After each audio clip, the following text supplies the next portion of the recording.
What's going on, everybody? So the last story I told y'all, I broke up with that bad girl and I got back with that really good girl. All right, we're gonna back up a little bit because I got some stories about that bad girl. All right, so this story is me and her have been together for a minute. You know, we've been doing our thing back and forth to Detroit, fucking getting high and doing whatever else, right? So we wake up one early morning and we starting to not feel so fucking great. So we go and get in the car and we go out, make some money real quick, and then we start heading out to Detroit. Well, when we got there, our normal guy didn't have anything on him. And he said that it would be like a few hours. And we just didn't have that. I mean, if you've ever been sick, you know what the fuck I mean. Like, when you need that shit, you need it now. Not fucking later, now. So we was like, alright, we told him okay, but we started looking elsewhere. We went to this other house so my girl could get some crack. And she got it. But she was like, I need some more, so can you go over to this other house real quick and then we'll go and get some dope. And I was like, alright, like whatever, sure. She was like, okay, only thing is, I can't go up to this door because for some reason or another, I can't even remember what the fuck it was, but yeah, she couldn't go up to the door, so I had to. I'm pulling up on the street and I'm looking around and I notice diagonally from where I'm currently driving up is a Detroit police car. And I was like, I don't think we should stop here. I was like, you see that police car? Like, I'm not getting fucking involved. And if they sitting there watching, I'm not just gonna walk up to some fucking door, stick my hand through it, and fucking pull it back out. Like, that just looks weird. And she was like, oh, no, don't worry. That car is empty. It's always sitting there.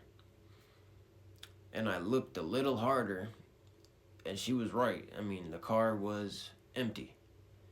For some reason, it just didn't hit in my mind to be like, well, where is he then? If he ain't in his car, where is he? Because there ain't a fucking police station around here. Anyway, so I parked the car. I got out. She handed me some money, and I had that shit in my hands. And I started going down the little alleyway to the back of the house. When I got to the back of the house, I took one step out from behind it and looked, and I seen SWAT, or whatever the fuck they were, I don't know. But they was all dressed up in black, vests on, rifles and shit. Fucking, I stepped back into the alley hoping that no one saw me, and I stuffed the money in my pockets. I was like, all right. And I just waited. And before I even knew it, boom, before I could turn around and start going the other way, I heard, hey, you, come here. I was like, fuck. And I was going to run, but by the time I had heard everything and processed shit, a woman was standing in front of me. And she was like, mean as fuck. She was pretty, though. I'm not going to lie. She was pretty pretty. For a teacher, for a police officer. Anyway, she cuffed me. She went and dragged my girl out the car and cuffed her. They found a bag of needles in my car. Thank God they were new and they didn't have any fucking residue or nothing in them, because I'm sure we would have been fucked. But anyway, they sat both of us down in the back, and I don't remember much. But I do know that they raided that house. They didn't find nothing, which is crazy. But they didn't find nothing. They were expecting something big, but it didn't go down that way. Anyway, we was sitting there, and all I could do, I just looked at my girl. I was sitting there like this. Looked at her. You better fucking get me out of this shit. I was like, I ain't fucking doing none of this bullshit. I was like, so you better figure it the fuck out and get me out of here. She did. She worked her little fucking magic, because that bitch, I swear, she was lucky beyond anything I've ever seen. She even got them to give us the bag of needles back because she had a card from the needle exchange, and she was technically allowed to carry needles on her. I didn't know the needle exchange did all that, and I never actually went there, but I was like, wow. And then after everything, it was like 3 hours later. I ain't even gonna lie, that shit took forever because we had to sit there through the whole fucking raid, and oh, it was bad. But we got let go, and by the time that happened, dude had read up. Oh, I mean, that's just that. I mean, there wasn't nothing really exciting about it, but it was something to tell y'all that I've been caught in a raid. Thankfully, nothing was found during that time, but some scary shit. I mean, it wasn't back then, and I think about it now. It's like, all right, say those needles had residue in them, or we had a bag or something in the car. They could easily have kept us. Granted, we weren't the fish they were looking for, because we're small fish compared to the fucking people they was looking for. But that shouldn't matter. To a normal person would be like nervous out of their mind.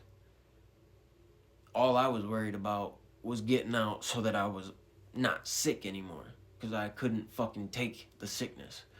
That was what I was worried about. Damn, I'm gonna be locked up and I'm not gonna be able to get no dope. I'm gonna be sick as fuck. Like, I think back on that shit now, I'm like, well, my priorities were not straight. They were definitely fucking twisted. But that's what, addiction does to us. It breaks us down from who we were to a different person, to someone whose morals aren't straight, to someone we don't care. And that's the worst thing. We don't care. We say we do, and shit, we might even act like we do. But we don't. All we care about is getting another fix. And until we change our thinking and actually see that we're our own problem and that we need help, that's how recovery comes about. When you can break down that barrier, that wall, and you can quit lying to yourself, that's when recovery is possible. Especially when you find your reason to be sober. And on that, I've had a couple people comment on here and shit and say that they're on methadone or they're on Suboxone. Don't ever let anyone tell you that you're doing your recovery wrong. Don't ever let someone tell you that those things are just the same as heroin or anything like that, because they're not. Like, yes, they are meant for short term, but you know what? Everybody recovers differently. So however long it takes, that's how long it is. I mean, it's simple as that. We all recover differently. We all have different things that work, and we all have different things that don't. I know I've tried 100 different things before I was actually ready and able to find the one thing that does work for me. So, just don't let anyone tell you how to do your recovery. You recover, and that's all that matters. Much love.